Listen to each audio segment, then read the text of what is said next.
William Morrow and HarperAudio present The Last Odyssey, a novel by James Rollins, performed by Christian Baskous.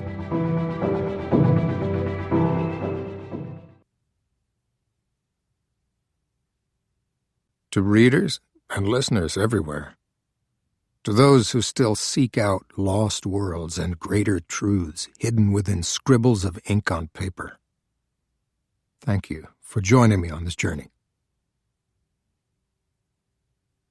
Notes from the historical record. History is a fluid enterprise. Stories of events change depending on the viewpoint. It is often the victor who gets to tell the tale and cement myth into fact. Take the twin epics of Homer, the Iliad and the Odyssey, two lyric poems that recount the Trojan War and its aftermath. These stories were believed to have been composed during the 8th century BC, though most historians today doubt Homer even existed. This bard who sung tales of gods and monsters was likely just a convenient pseudonym, representing the many minstrels who recounted this turbulent story. Still, to what degree were these two epics based on historical events, and how much was pure fantasy? For centuries, historians dismissed even the existence of Troy, a great city besieged by the Greeks and brought low by the trickery of the Trojan horse, as recounted in the Iliad. Troy was believed to be a mythical place, a fantasy brought to life by Homer. Then, in the late 19th century, a German amateur archaeologist named Heinrich Schliemann dug into a large hill at the Turkish site of Hisarlik and exposed the ruins of a great city. It would take many years, but eventually this buried complex was indeed identified as the lost city of Troy. And just like that, myth became history. But what about Homer's Odyssey? The story of the great war hero Odysseus and his treacherous 10-year journey back to his island home of Ithaca.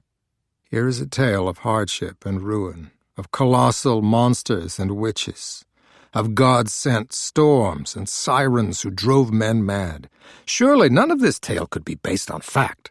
Still, historians and archaeologists continue to sift through the Odyssey, searching for clues, trying to map the route of Odysseus's ship, even assigning geographical sites to places mentioned in this epic poem.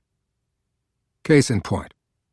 A little over a decade ago, a British management consultant named Robert Bittlestone used modern-day geological tools to identify the site of Odysseus's hometown of Ithaca, where the great warrior would return at the end of his epic journey. Archaeologists had already dismissed the present-day island of Ithaca as this site, as the island failed to match Homer's description in the Odyssey. Instead, Bittlestone proposed a new theory supported by evidence pinpointing the Greek peninsula of Paliki as the true location of ancient Ithaca. His evidence was so convincing that James Diggle, a Cambridge University professor of Greek and Latin, declared, "It's irresistible and supported by geology. Once you go over the terrain, there is an extraordinary match." Bittlestone's conclusions were also supported by other scholars of ancient antiquity. Thus, we have proof that the events recounted in the Odyssey have a true historical starting point, the city of Troy, and an endpoint, Ithaca. Such discoveries beg the question, what about everything in between? How much of Homer's epic poems of gods and monsters could also be true? It is now readily accepted that, despite the question of Homer's identity, these stories do seem to recount a great war that truly happened. In fact, these two epics shine a light into an era known as the Greek Dark Ages, a turbulent time that saw the collapse of three Bronze Age civilizations: the Greek Mycenaeans, the Anatolian Hittites, and the Egyptians. How and why did this happen? Recent discoveries reveal that a series of battles did sweep the Mediterranean region. The fighting was so widespread that some historians declared this to be the first great global war, even calling it World War Zero. Much of this dark struggle still remains shrouded in mystery, though some archaeologists now believe there was a fourth civilization involved in this fighting, a civilization that defeated the other three then vanished into the past. If true, who were these lost people? Could Homer's stories offer clues to their origin and where they went? The answers can be found within these pages, and will shed light on a new world war threatening us today. So consider yourselves forewarned. Not all stories of gods and monsters are fiction. Notes from the scientific record. We are a curious lot, us humans.